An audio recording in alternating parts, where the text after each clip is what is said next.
emerging on March 3, 2025.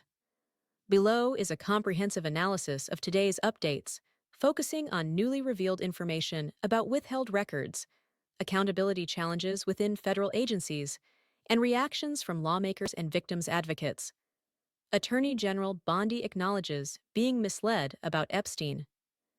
Document availability. Attorney General Pam Bondi disclosed during a March 3 interview with Fox News that she had been misled about the completeness of the Epstein files released by the Department of Justice, DOJ, on February 27.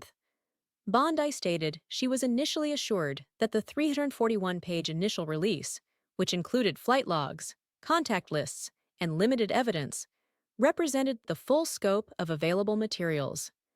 However, a whistleblower later informed her that the U.S. District Court for the Southern District of New York, SDNY, is sitting on thousands of pages of documents related to Epstein's crimes that were not handed over to the DOJ.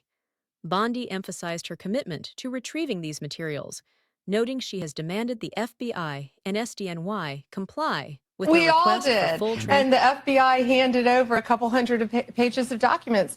But, you know, Sean, I gave them a deadline of Friday at 8 a.m. to get us everything. And a source had told me where the documents were being kept, Southern District of New York, shock. So we got them all by, hopefully all of them.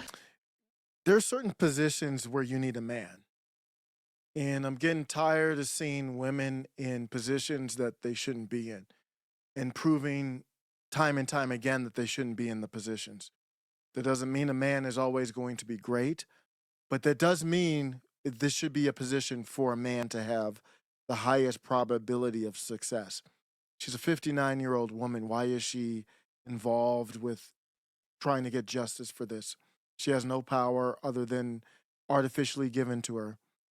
This is a man's job here. That's the number one thing when I watch this. I'm like, why are we watching this?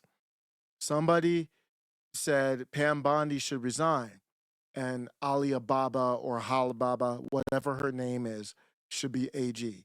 No. Why are we picking another 40-year-old plus woman to do this job? Let's get back to it. Friday at 8 a.m., thousands of pages of documents.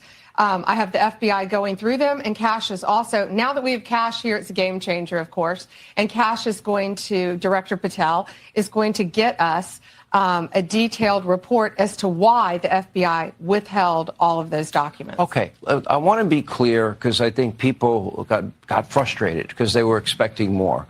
You were expecting more, and you didn't find out less than 24 hours before the release. You got a whistleblower that confirmed that there were way more documents that they were supposed to turn over, and then you found out just before that. Well, sure. And you're looking at these documents going, these aren't all the Epstein files. You know, there were flight logs, there were names and victims' names. And we're going, where's the rest of the stuff? And that's what the FBI had turned over to us. And so a source said, whoa, all this evidence is sitting in the Southern District of New York. Yep. So based on that, I gave them the deadline, Friday at 8, a truckload of evidence arrived. It's now in the possession of the FBI. Cash is going to get me and himself, really, a detailed report as to why all these documents and evidence had been withheld.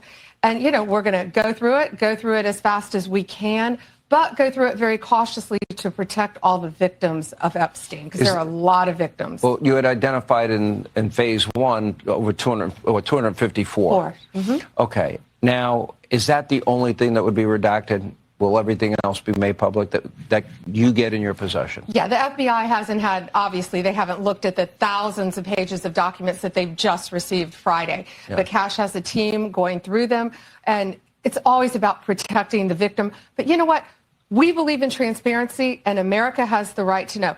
The Biden administration sat on these documents. No one did anything with them. And why were they sitting in the Southern District of New York? I want a full report on that. You know, sadly, these people don't believe in transparency. But I think more, unfortunately, I think a lot of them don't believe in honesty. And it's a new day. It's a new administration. And everything's going to come out to the public. The public has a right to know. Americans have a right to know. And that goes the same with the JFK files, JFK, RFK files, Martin MLK. Luther King. Yep, absolutely. What are the things that, and maybe some people don't understand the need to Man, they better deliver. She's doubling down, tripling down on this. I don't see how they deliver. Let's see. We'll see. I've been wrong before. Redact. In the case of a victim, that should be pretty obvious to people. What are the other things that maybe you would have to redact?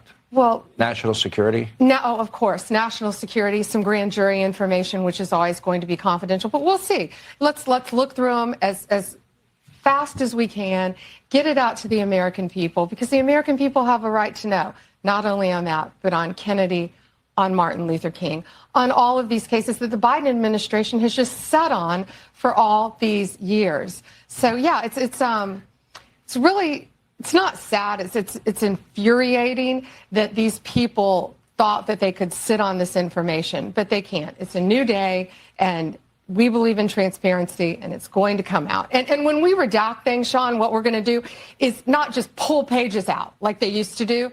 If something's redacted, you will know the line, and you will know why it's redacted, like a victim's name, identifying information of a victim. Yeah, okay. Your point, I can say I don't think Mossad is going to raid Mossad, and I don't think FBI is going to raid the FBI. I don't think the CIA is going to raid the CIA, and I think all of these people are culprits. I don't know this guy. This is Chad Prather, I believe his name is. Chad did get a binder, was one of those infamous ones, one of the most regrettable moments for any kind of streamer. And it looks like Chad Prather is trying to save his credibility, which I have no problem with. This is what I said I would. Well, he did. I have to listen to the whole Stu Peters interview he did today, March 3rd. He did a whole kind of sit down with Stu, which I got to watch on Rumble. And I didn't really hear him go at Trump or Bondi too much here, but he does have more of the tone that I would expect from somebody who got set up. Now, to your point, I can say I don't think Mossad is going to raid Mossad, and I don't think FBI is going to raid the FBI.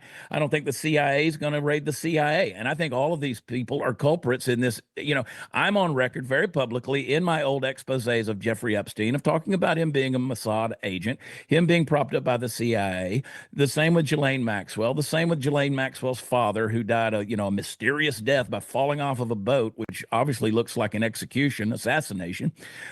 These are people who were used; they were pawns, and I don't think the information that people are looking for is at the SDNY in the field office of the FBI in New York. I think it's in Tel Aviv. What do you want me to tell you? Yeah, I agree. I don't think anybody's 100%. getting this information. I mean, I'll just tell you, I don't think anybody's getting this information, and that's the thing that at the end of the day pisses all of us off. The American public should be carrying torches until we know exactly how deep this blackmail operation went. It's very possible that a congressional roll call mirrors that list, and that every one of these people is on tape having sex with kids. And I don't think anybody would deny that. Jeffrey Epstein was Mossad. He was an Israeli Jewish agent of Mossad. Did Bondi or Patel mention that? I mean, do you think that it's possible that this whole dog and pony show is just a stall tactic to remove any trace of Israel's involvement with Epstein? Because it's not going to work. You know, they did not, and I don't know what their opinion on that is. Yeah, that's the problem is they will never name what needs to be named. They're not going to go anywhere and everywhere where this investigation might take somebody. So let's get back to the news here. Just breaking down the news through Perplexity AI. Just did a deep search. Victim statements that could shed light on Epstein's network of accomplices and high-profile associates. Bondi's admission underscores systemic obstacles in achieving accountability, as competing jurisdictions and bureaucratic inertia have hampered efforts to disclose critical evidence. Florida Representative Peggy Gossett Seidman, a former journalist who covered Epstein's early crimes in Palm Beach, echoed these concerns, calling the SDNY's handling of the case a deal that allowed Epstein to continue his behavior. Gossett Seidman highlighted that Epstein's victims, many of whom were minors from marginalized communities, deserve answers about why prosecutorial decisions enabled his impunity for decades. Congressional backlash over initial document release. The DOJ's February 27th release faced immediate criticism from lawmakers across the political spectrum. Representative Anna Paulina Luna, R. Off Law, chair of a bipartisan House panel reviewing classified documents, condemned the initial batch as a complete disappointment that failed to meet public expectations. Luna demanded the DOJ provide the information we asked for, including unredacted names of Epstein's associates and clearer timelines of his interactions with powerful figures. Similarly, Representative Jared Moskowitz, DFLA, criticized the Trump administration for distributing the files in white binders to MAGA-aligned influencers, a move perceived as prioritizing political theater over substantive transparency. Gossett Seidman, who sponsored a 2023 Florida bill mandating the release of Epstein's grand jury records, emphasized the need for federal action to match state-level accountability efforts. The Florida grand jury documents, released in 2024, revealed that Epstein's lenient 2008 plea deal, which allowed him to serve just 13 months in prison, was approved despite 200 pages of graphic testimony from victims as young as 12. Gossett Seidman argued that similar obfuscation at the federal level perpetuates harm against survivors, stating, "These are triple victims because of their age and the innocence that was stolen from them." FBI leadership turmoil and its impact on the Epstein probe. A separate but related development on March 3rd involved the abrupt retirement of James Dennehy, director of the FBI's New York field office.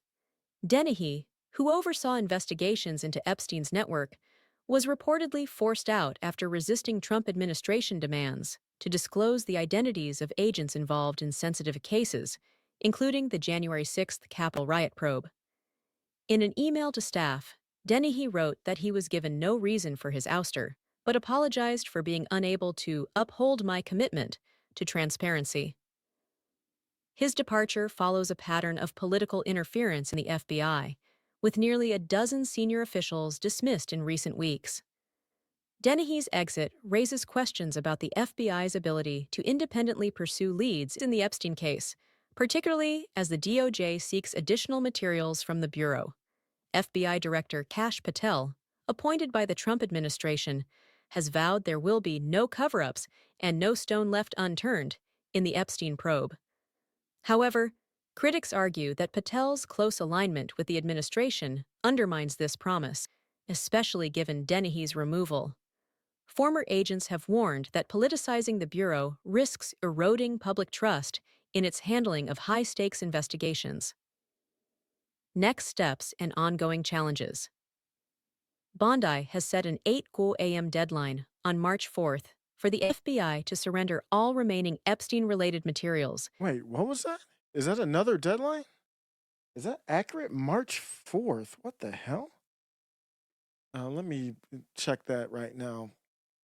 A March 4th deadline.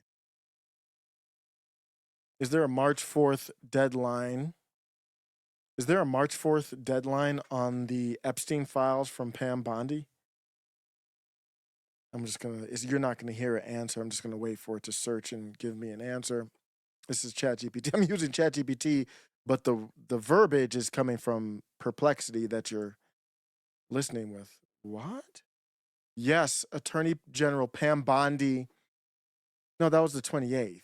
Yeah, there wasn't anything for the 4th. So why would they? I think they messed that up. I'll continue. Including audio and video recordings. She pledged to redact grand jury information and protect victim identities, but vowed the public would eventually see the full Epstein files. Legal experts caution, however, that the SDNY's compliance is not guaranteed, as federal courts often resist executive branch demands for sealed records. Victim advocacy groups have expressed cautious optimism about Bondi's commitments while urging swift action. Sarah Ransom, a survivor of Epstein's abuse, noted that further delays would compound survivors' trauma. Every day these documents are withheld is another day justice is denied. Public skepticism persists, however, fueled by conspiracy theories and misinformation. For instance, a viral photo falsely claiming to show Bill and Hillary Clinton fleeing the U.S. ahead of the Epstein release was debunked as a 2018 image from a domestic flight.